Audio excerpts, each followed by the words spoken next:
Different types of white cardstocks, matte, semi-gloss, or glossy, are a great foundation for your Stampscapes card making. But there's a lot of other different types of media and surface combinations that you can use with your Stampscapes stamps. Stampscapes is not specific to any type of technique or medium, and it's not brand specific either, and in this video we'll show you some different variations. How about black embossing on purple cardstock? Glossy cardstock with dye-based inks? How about a holographic printable vinyl? This is blue holographic cardstock, not the same as printable vinyl. This is done on a horizontal format with black ink impressions. This is vertical for kind of more of that northern light type of look with white impressions. Different variations of that type of thing with gold holographic cardstock. And here's red holographic cardstock. This one is a dark blue foil with the moon up in the sky.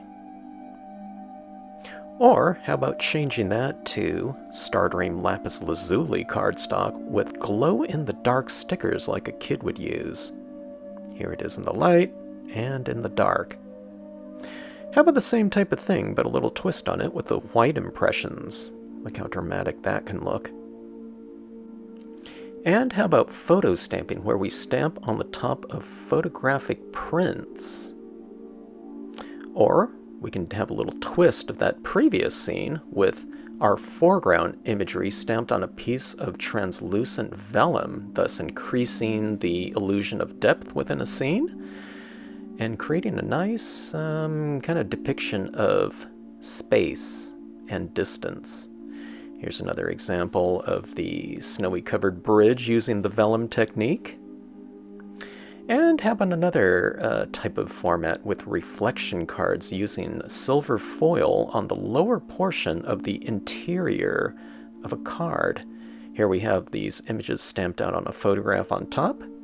Here's the images with a simple stamping on that silver cardstock.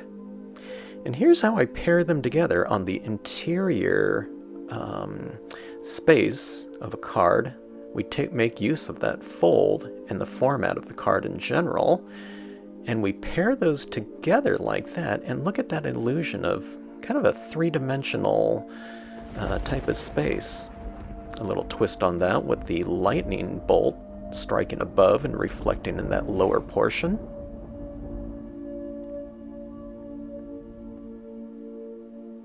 And how about a glow-in-the-dark moon with some clear crystals?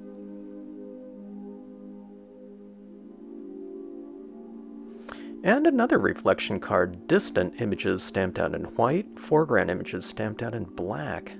And how about a slimline reflection card with a piece of Stardream aquamarine on top with the silver cardstock below. Here's a piece of some holographic printable vinyl with gold foil down below for a very colorful, reflective format. Okay, and here's some printable vinyls with some different textures. Kind of a glitter one right here. And this one's more of like a icy, shardy type of thing, so I thought appropriate for an ice cave. Art tiles here done in a triptych style format where you separate the tiles. Some hybrid inks right here, a combination of pigment and dyes. And how about just some impressions on some colored foils here? Playing with some stencils here with the autumn leaf, colored pencils, and watercolor pencils here. And how about some baby sea turtles rising in the moonlight? Combination of different types of surfaces here, and another 3-surface combination here with the lighthouse reflection card. So use your Stampscape stamps in whatever combination of media that's going to best suit your purposes for whatever project you're creating.